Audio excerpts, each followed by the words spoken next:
Okay, welcome and good evening everyone. My name is Maja Oswaldic and together with Kai Yu, we are more than happy to welcome everybody to the summer edition of this year's Sliver lecture series titled Architecting Matters. Tonight it is my great pleasure to welcome Nathan Su and Bethany Edgoose, the founders of Infernstudio. I had the pleasure to mingle with them a little bit in Los Angeles, from where they just recently relocated back to London, so just our luck. Infernstudio is a design and media practice that brings together investigative research and quality storytelling. Their focus is on the human impact of emerging technology. They work with films, and other time-based media for clients, conducting cutting-edge research with recent clients including Google R&D and the human rights research agency Forensic Architecture. Nathan has worked extensively with forensic architecture before on developing digital tools for image analysis and data visualization. He taught at architecture schools internationally, including the UCLA, the AA in London, and the Stelka Institute. He studied architecture at the University of Melbourne and the AA. Beth, on the other hand, is an editor, writer, and researcher. With a background in anthropology, her work investigates the impact of digital technologies on new forms of personhood and identity. Before Inferstudio, she worked as a cyber-security analyst and as a nuclear security researcher. She graduated with a master in anthropology and development from the London School of Economics. And to put it in the frame of our lecture series, I would say data is the matter of their work, organized into stories, infused by spirits and turned into unprecedented data creatures. Pixels and voxels, words and sounds are arranged and rearranged to draw attention and to speculate on the intersection of the real-world phenomena with digital realities to create windows into possible extended worlds. And as Henry James said already before, the house of fiction has not one window, but a million. In this sense, their work is the embodiment of architecting matters as thought experiments into forms of high-fidelity audiovisual narratives. And I will leave it with this and hand over the screen and the stage to Nathan and Bethany.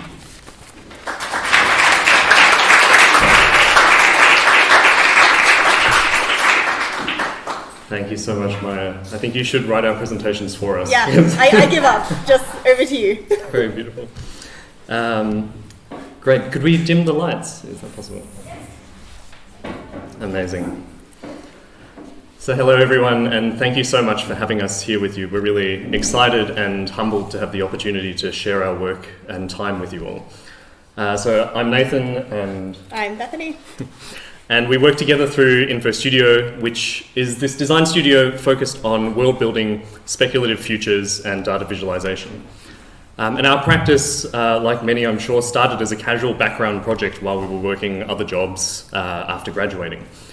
So I was at the AA, where I was focused on filmmaking and speculative fiction.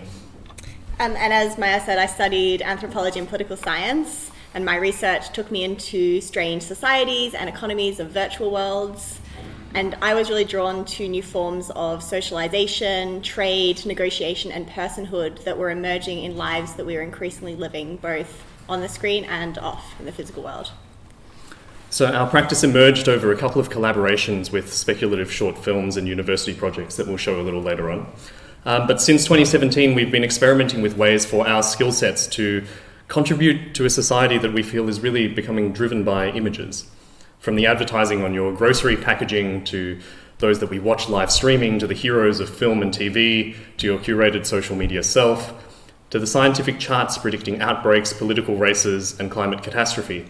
We are interpreting our fantasies, our realities, and our fears through the images we make of them. So we're increasingly curious about the stories that we use these images to tell about the world to ourselves, and how the tools that we use tell these stories in changing ways. And so the projects that we're going to show and the clients that we work with are really very diverse. They span fiction through to fact and the huge spectrum of everything in between. So on one end of the spectrum, over the last couple of years, we've worked across the digital music and art scenes. We created a series of virtual architectures for DJ and producer Steve Aoki, which can be experienced directly in a web browser as virtual gathering spaces for his online music community. We've also designed online gallery spaces for the virtual art marketplace LooksRare to design a web-based experience for housing their collection. Playing with ideas of illusion, double meanings, and hidden messages, we created a web-based interactive room for them that acted as this navigable portal to all of their online content, below the limbo of a mundane waiting room.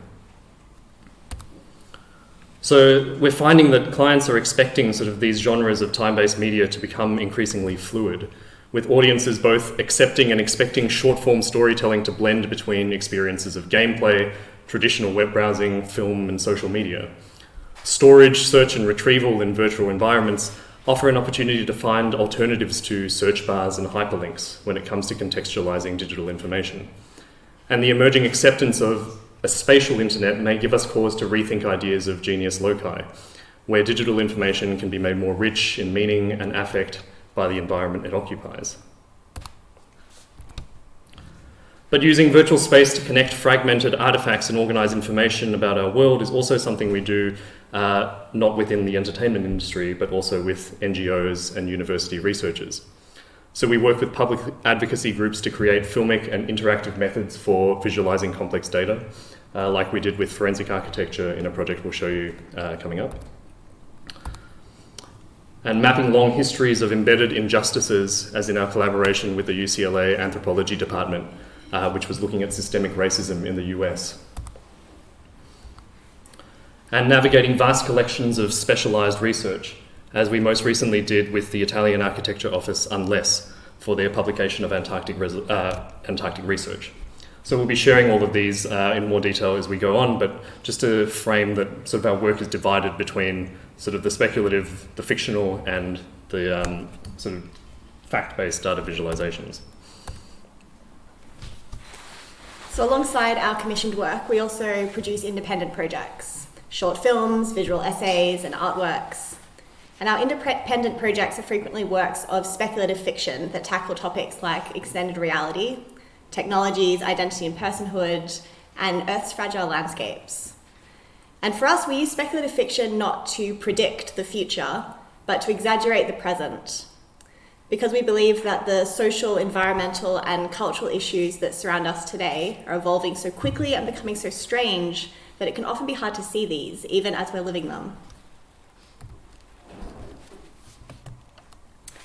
So today we would like to show you some windows into our changing world. As a planet, we are experiencing technological, environmental, and cultural opportunities and challenges at an unprecedented scale. And these changes mean that we have access to more information than ever before about all aspects of our world. Simultaneously, we are becoming more interconnected than ever before, meaning that our small, everyday actions can set in motion planetary scale consequences that are so big they are also often impossible to see.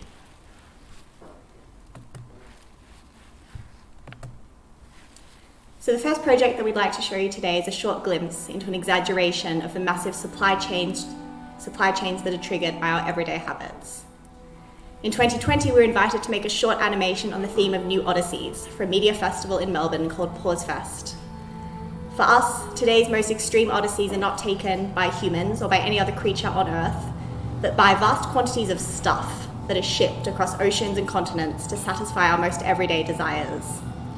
So this film, ×1, imagined a world of instant, hyper-personalized consumerism, where countless odysseys are made by data and objects every second of every day. In a not too distant future, we see cities operating as giant fulfillment centers.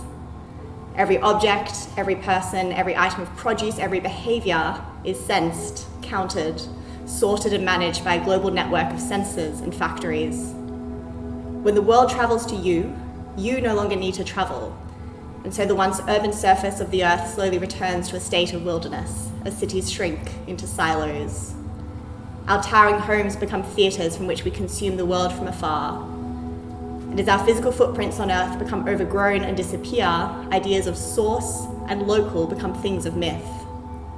Where does the world delivered to our door come from? It is dug up, melted, moulded, soldered, packaged and distributed by such a machine so huge and fragmented that we cannot see it. What planetary infrastructures do we activate every time we order a single egg for poached eggs on toast?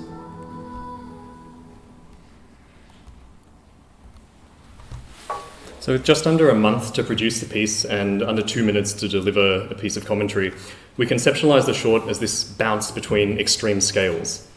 We chose an egg for its fragility and its ubiquity and set it in an exaggerated world attempting to retreat from the ground to rewild Earth's surface. For us, the project was about modelling everything from the tiny to the massive and leaving the human scale in between to be inferred. We designed and built the world and the objects in it from scratch and worked through a process of storyboarding and pre-visualization to plan out the camera movements, editing pace, and sounds of the world to establish a constant sense of movement within largely static scenes. And post-pandemic, it really feels like the world of ×1 is not so far removed from our reality today. The aquaponics facilities we imagined in our animation already have real-world counterparts, like the Superior Fresh production facility in Wisconsin. And with just about everything now available for online next-day delivery, airports are being built by delivery companies rather than nations.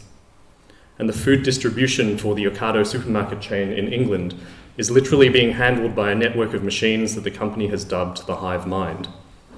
As recently as 5 years ago, ordering groceries to our door seemed novel to us, and now it feels completely normal. So is there a world in which our planetary scale supply chains could be mobilised in support of fragile landscapes? And this is what we speculated on in a short film we made called The Atlas of False Desires. The film explores the entanglement between the high streets of fast fashion and the distant landscapes that they scar. In a world where social media influencers push the latest consumer trends, a new manufacturing industry has emerged, one that doesn't produce tangible stuff, but instead fabricates news, desires, and dreams. So the film follows Desire Atlas, which is a click farm hired by communities living alongside toxic rivers polluted by textile dyes. And through strategic media manipulation, Desire Atlas fabricates a trend for undyed textiles on the high streets of the world. The film imagines the engineering of this trend, designed not to support corporate greed, but rather to rehabilitate rivers and local communities that are currently poisoned by the factories that synthetically dye the world's clothes. In the film, we sought to invert power relationships between producer and consumer, exploring the possibility that vain and selfish choices could unknowingly spark positive global change. The film takes place in two realities, a tangible one of high streets and factories, and a virtual one, a trend space where companies, currencies, and markets expand and contract. And it's here that the choreography of these digital landscapes echoes the economic and cultural wars waged by corporations as they aim to capture trend territories on the frontier of consumer desire. So as our reliance on and reach into global networks has grown, our membership in social groups has dispersed into a planetary society. The brands we wear, the shows we watch, the protests we join, the food we eat, all of these signify our participation within tribes that congregate around ideologies, symbols, and stories more than they do around geography. The normalization of remote communication accelerated by COVID means that it's no longer uncommon to spend more time in the company of people on the other side of the world than your physical next-door neighbours. And so as we spend more time online, our affinity with groups has become less based on territory and more based on shared interests. Hyperlinks and personalization algorithms whisk us directly to content that engages us, rendering invisible the other worlds taking place all around us. On the internet, we may find ourselves very close to other like-minded kin, but very far away from those we share our cities with. And so in our speculative short film, Through Leviathan's Eyes, we imagined what it would be like to live in a hyperdense city where experiences of virtual culture were also impacted by physical proximity. We imagined a speculative future city with ubiquitous mixed reality, where the algorithms that filter and personalize your media and online experiences take into account not only your own demographics and preferences, but also those of the people you're physically close to. So when you're at home alone, your media feed is indeed totally personalized. But when you're in a classroom, you share your media preferences and they're collectively constructed by that entire room's browsing history. And when the public plazas of the city, in these spaces, the media feed is as diverse as the people passing by. This film takes us through an imaginary city augmented with the digital realities we each carry with us, and it was developed as a thesis project during the year when Donald Trump was elected, the year of Brexit, and the year when we all realised just how pervasive our own echo chambers were. So in this moment, we wanted this film to ask whether the social technologies that we use could offer opportunities for shared views rather than personalised ones. So in this world, the physical city of this speculative fiction acts as a scaffold for multi-channel 3D photoreal media. Physical space is covered in machine-readable tracking markers to make the space legible to the mixed reality contact lenses that each resident of the city wears. Each person on the city's streets imprints on those streets a digital view, much like social media today imprints personalised content onto our screens. What's different in this world is that the views left behind for individuals are left for all to see. Like ants trailing pheromones, the virtual content deposited by the city's inhabitants is not personalised, but is communal. The media content of this city is curated not by predictive algorithms, but by the movement and spatial proximity of those who dwell within it. Some of the city's media channels are functional. For example, infrastructural workers could see through the walls of the built environment, revealing a world of pipes, structural supports, and cabling. And walking behind a construction worker reveals an X-ray view of the street that you might otherwise never see. For others, there are channels that serve more political and cultural agendas. For example, a group of environmental activists see the city's construction sites overlaid with a view of the landscape from prehistoric times. And by regularly marching through new construction zones in the city, they create a form of visual protest, embedding the view of a paradise lost for any who pass through in their wake. Delegates in the UN Security Council chamber see the world's crises play out in the very space where they debate decisions. And a climate report that sparks mass concern over drought causes a virtual sandstorm to enter the city, just like a viral internet craze temporarily sweeps through a population. At a much smaller scale, a lone individual traces the path of a love interest through the unique and whimsical virtual ornamentation that they leave behind. And deep in the mountains outside and beyond the city, memorials to the viewpoints of those who have passed are scattered across the landscape. Like archived digital profiles, these memorials remember a person not through a representation of their body, but through a representation of the way that they saw the world. And in the city's centre, where hundreds and hundreds of worlds collide, reality is perceived as a tangible palimpsest. Here, where thousands of people leave their imprints on the city every second of every day, virtual worlds collide in chaotic and overlapping ways. Like soil on the forest floor, space is littered with digital detritus, seemingly indecipherable, but actually rich with information and traces of past lives and events. Here, space is in a state of overriding and rewriting, and only every so often does it coalesce into a singular form when the population is overcome by communal or moving obsessions.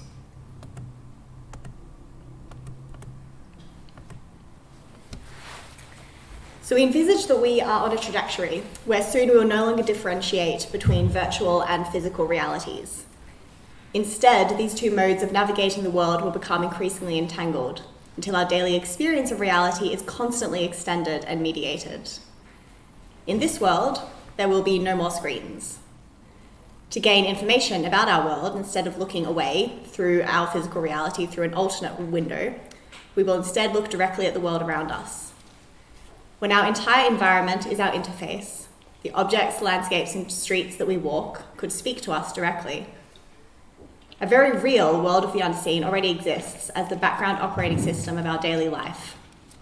The supply chains that bring us water, electricity, and all the food that we consume, all of these are massive, hugely consequential, and largely invisible worlds, and we sense them only through abstractions of databases and bills and screen-based dashboards.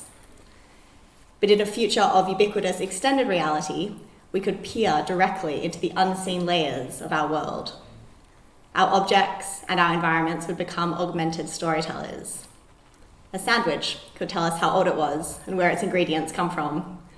A kitchen pantry could describe the stories of the goods lining its shelves. And our appliances could tell us about their past owners, the miles they have travelled, and their forecasted futures. So in partnership with a cultural strategy agency called Atom Futures, we created an illustrated manifesto called XReality that forecasts the opportunities and consequences of a screenless world. So this is a world where our vision and hearing is augmented in real time through contact lenses or implants. This is a world where Web3 is realized and IoT and extended reality technologies are ubiquitous. In this world, environmental editing would become part of social signaling, ritual and interpersonal communication. Today, we augment and adorn our virtual interactions with emojis and memes that connect our expressions to larger cultural contexts. We dress our digital portfolios with symbols of the cultural groups that we belong to and images of the world that we identify with. But in an XR future, our environments could change as quickly as the topic of conversation. So as an example, imagine a work dinner for the employees of an environmental organization. Each person carries with them an extended reality environment, and when seated together at the table, these environments merge and are collectively visible. The lighting in its shared view is dynamic, so when the leader of the organization gives a presentation, she is spotlit, as if she is on a stage. And her surroundings are the green of a verdant forest, which is also the green of the now archaic green screen studios from the era of screens. And the table is covered in flowers, because she's presenting about a variant of endangered flora. But as she speaks, her colleagues show their support and engagement by live editing their own realities to include representations of this same plant. The environments we carry with us become like facial expressions, additional cues that accelerate and intensify social connection and communication. So like items of clothing, these overlays could be seamlessly mapped to our bodies and our faces. But while at the moment the conversation is about self-expression and personal avatars, the ability to live edit your environment could also be used to change the appearance of other people. In a world where your vision allows you to change how other people appear, a myriad of ethical dilemmas will emerge around consent and around bias. For example, would it be ethically permissible for your reality to show you other people with higher risk of disease transmission overlaid with different colours? Or might companies offer extended views that highlight potential business partners or romantic partnerships as you pass by people on the street? Or what would happen if you dressed someone in your own view in a way that they actually found offensive?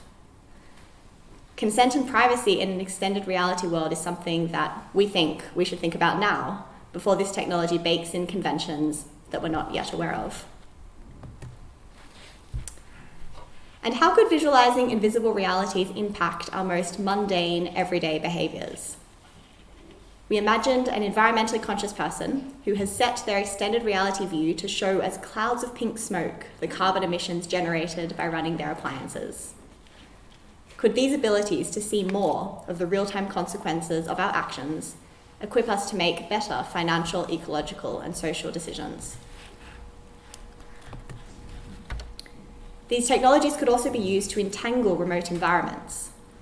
Parts of the world could be overlaid on top of one another, allowing spaces to be engaged in temporary or constant, fully immersive remote calls.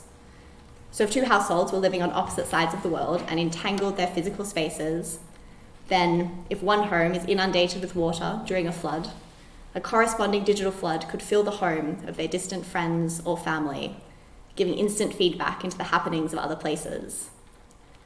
An extended reality world like this could see the emergence of sympathetic architecture, virtual spaces that are real-time mirrors of spaces in other locations. In a radically more immersive version of today's video calls, our rooms could act as portals that viscerally connect us with the faraway, but no less real, worlds of others. And so that takes us through sort of half of the forms through which we practice, where the work we've shown so far is speculative fiction. But we now also like to show some data visualization projects for civil society and research agendas that aim to uncover the hidden realities of the immediate present and recent past. So we work regularly with Forensic Architecture, a London-based research organisation that uses 3D modelling and digital visualisation to equip civil society with methods for analysing open source media and depicting incidents of state violence. So in mid-2020, we began collaborating on a new project with them called Digital Violence. And we were asked to develop a way to record incidents of international hacking and digital espionage perpetrated by the Israeli cyber-security company NSO, using their software called Pegasus. The project set out to show that digital hacks to the phones and computers of journalists and activists resisting oppressive governments were linked to acts of physical violence that they then experienced later, violence perpetrated by the governments of the countries that they critiqued. And so we were given a huge database of known hacks collected by Amnesty International, the Citizen Lab, and Forensic Architecture. And this was a database of thousands of rows, each containing the name of a person targeted, when and how they were breached, which government they were targeted by, and contextual events that they were involved in, like protests and the publication of critical reports and articles. Each column of data in the spreadsheet represented a dimension of the data, for example, the name of a person, the country they live in, or the date they were hacked. So our visualization plotted these three dimensions like a musical score. In the x-axis is time, from NSO's founding in 2010 to the present day. In the y-axis, each thread represents the story of an individual targeted by NSO spyware. And in the z-axis, these individuals are grouped by the country they were targeted by. So this moving 3D graph acts as a persistent scaffold on which events could leave traces and marks. So in this visualization, digital attacks are represented by blue spheres, and physical attacks are represented by the red spheres that glow at different intensities based on how severe the violence was. Multicolored lines mark contextual events, including records of corporate sales and meetings between NSO and governments around the world, as well as exposures of NSO to the world via lawsuits and published reports.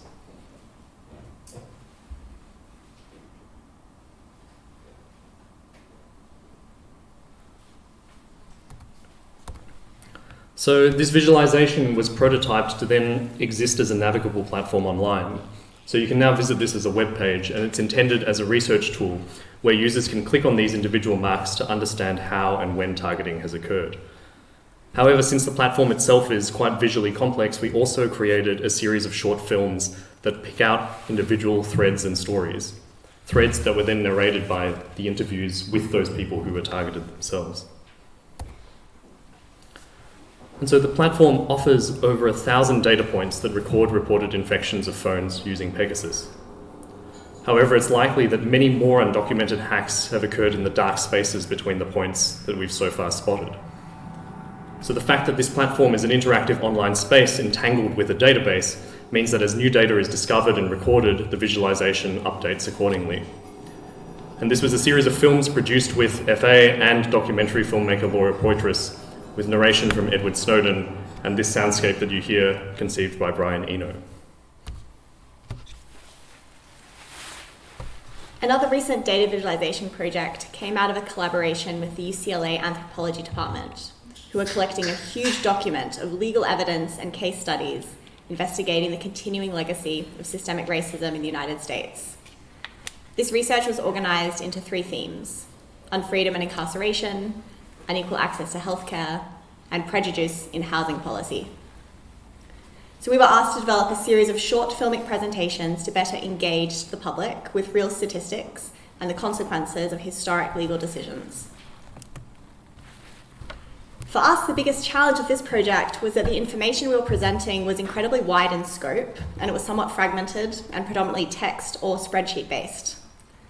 So in order to educate ourselves to be able to critically and sensitively engage with the research team, we spent many, many days arranging pages from different reports and sources all next to each other on a virtual whiteboard, adding notes and labels to find the connections between all the data. And then in our final approach to the film's design, we decided to lay each theme out like an evidence board, which is constructed in sync with the film narration. Each category of data is laid out as if on a table, and it has a persistent scale and location that establishes its hierarchy within the larger argument. Maps, graphs, photos, quotes, and timelines appear simultaneously when they are connected, and connected data is presented using the same shapes and even with the same sounds.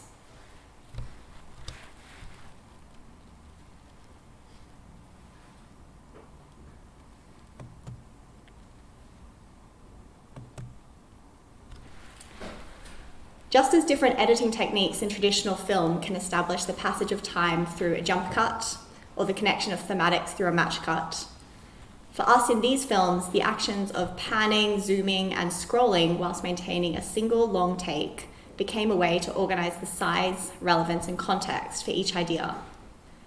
We believe that the way in which we consume data is strongly shaped by our everyday experiences. And when so much of our current categorization of the world is mediated by the swipe, scroll, and pinching of our phones, we think it makes sense to hybridize the conventions of film and those of interactive user interfaces. In this type of work, transitions are not only used for effect, but are critical in shaping the ways that we intuitively interpret the information.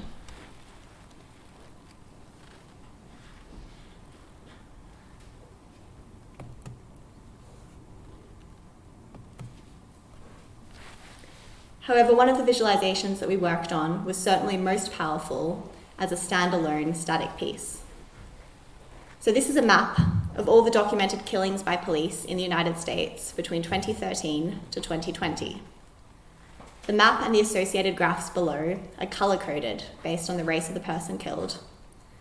Also included are data on whether the police were wearing body cameras and if they were turned on or off, whether the killings were investigated, and whether any officers were charged. Every time the text changes in the bottom right-hand corner reflects one killing. And when played back at this speed, the entire visualization lasts for 12 minutes to play through fully.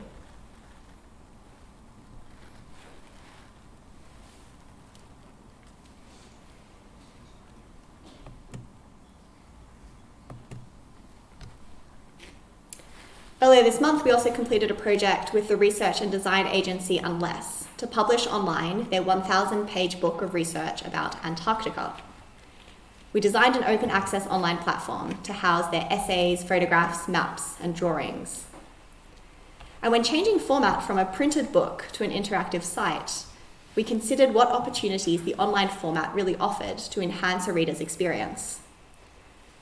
Drawing again from the idea of documents laid out on a table, each essay within the book is presented in the open access site as a photographic tile, giving an instantaneous overview of the publication, whilst also alluding to the degrees of accuracy and resolution offered by satellite maps of Antarctica. What this format allows is the simultaneous categorization of content via a number of filters, such as theme or content type. And it also allows a book that contains multiple viewpoints and agendas from hundreds of authors to become its own library. And we hoped that in this way, both scientists, scholars, and casual users can self-navigate the publication in a non-linear way, guided by their own specific research questions.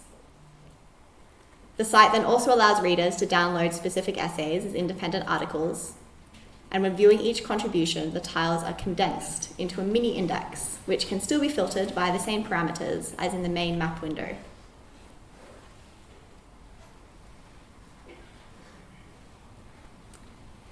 These more academically driven research projects often remind us that in our broader practice, to question how we might, as designers, envisage alternative ways to investigate, understand, and engage with unseen worlds that are encoded in data.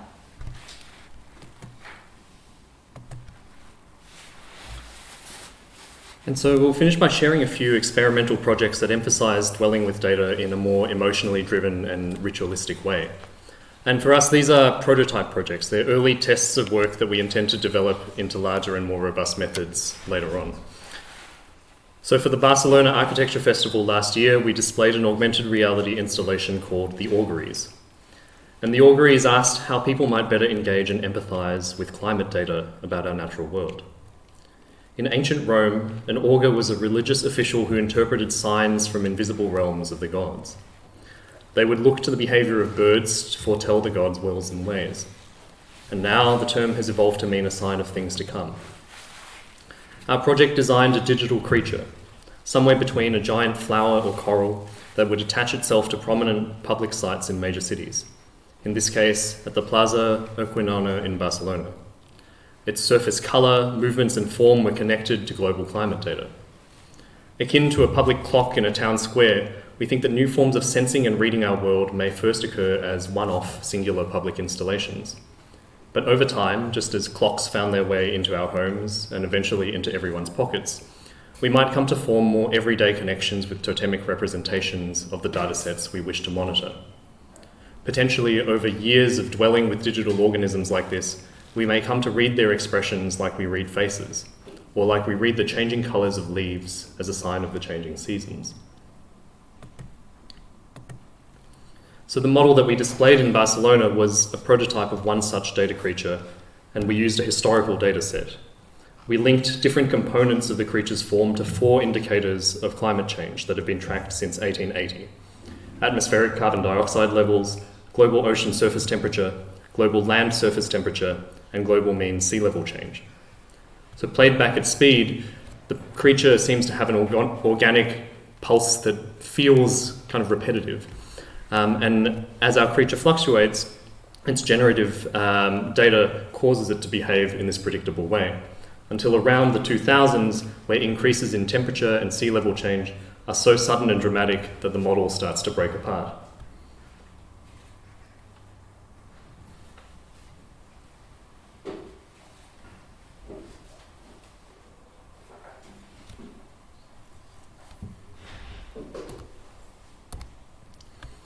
A few months later, at the 2022 Seoul 01 exhibition, we created a second project that iterates on this idea of digital data creatures.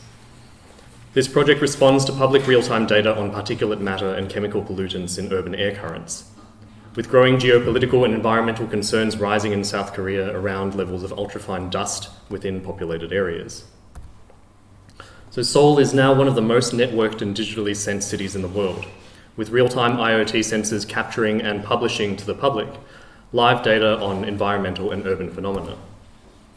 So currently, Seoul publishes district air level pollution data every hour, monitoring sulfur dioxide, nitrogen dioxide, carbon monoxide, ozone, PM10 and PM2.5 particles. And there's one of these stations in each of the city's 25 districts. And so when we were thinking about how to make scientific data visceral and emotional, we were inspired by the ways in which changes to marine temperatures and nutrient levels have led to phenomena like massive algae blooms or explosions in jellyfish populations. And these phenomena are powerful events in the natural world that remind and provoke us to look a little more closely at what might be underlying and happening beneath the surface. From a narrative perspective, these images of ecological responses to polluted waters have more emotional affect than a graph or a table of values. And so this project called Creatures of the Current was to create a digital indicator species for air quality in each of the 25 districts of Seoul. And it's part of our larger aim to design and dwell with digital creatures that are intrinsically linked to real-time data sets that reveal the present state of our environment. Unlike the Auguries project, these fictional species are real-time. They're computer-generated renderings with distinct and recognizable forms, patterns, and behavior, and their traits and temperaments change directly in response to live data sets as those data sets update. So each of Seoul's gu, or their districts, has a symbolic flower, a symbolic tree, and a symbolic bird, tying each district's identity to a representative of the natural world.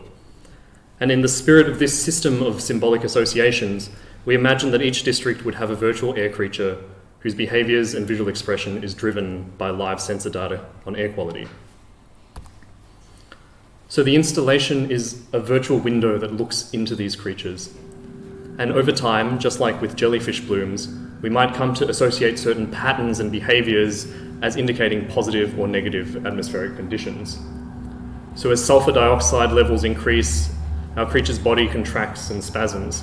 The surface patternation of the creature glows a fiery orange in response to rising nitrogen dioxide levels. Carbon monoxide levels slow down the creature's movement, reducing its energy until at levels critical for human health. It loses all ability to move. Higher levels of ozone in the air cause the creature to clump and fracture, its normally healthy body losing coherence. And larger tendrils in the creature's body represent the density of PM10 particles, and as more particulates are sensed, these disperse and shake.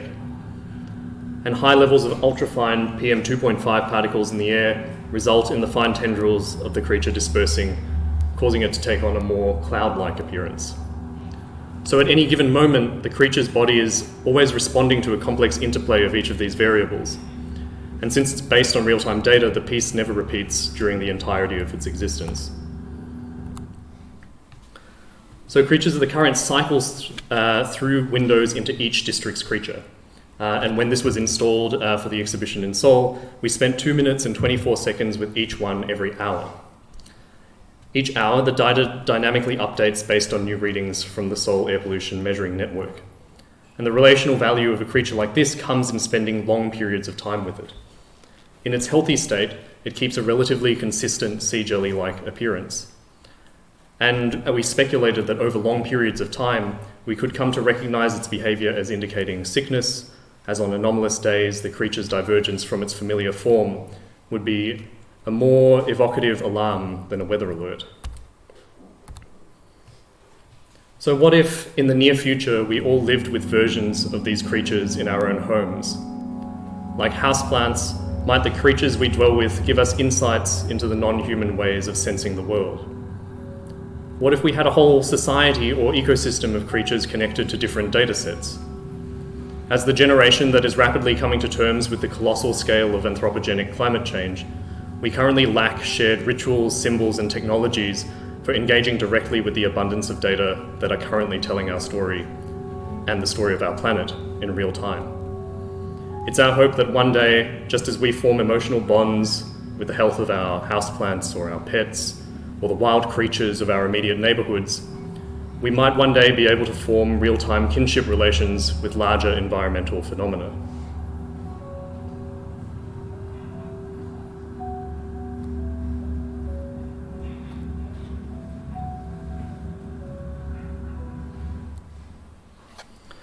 And so as designers, as architects, as writers and researchers, we believe that there's an important role for critical fiction and speculative world-building projects. They allow us as a society to think through scenarios and consequences before they occur. They also allow us to spread cautionary tales or point out malignant corruption or injustice in present-day societies. But critical fiction also allows propositions of concepts that may seem too outlandish for serious consideration if presented in other specialties.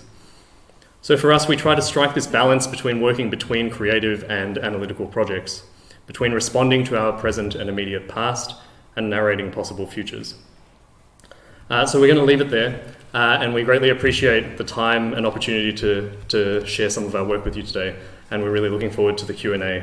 And thank you again so much to Maya and the whole team at Angevante for hosting us. It's been really lovely.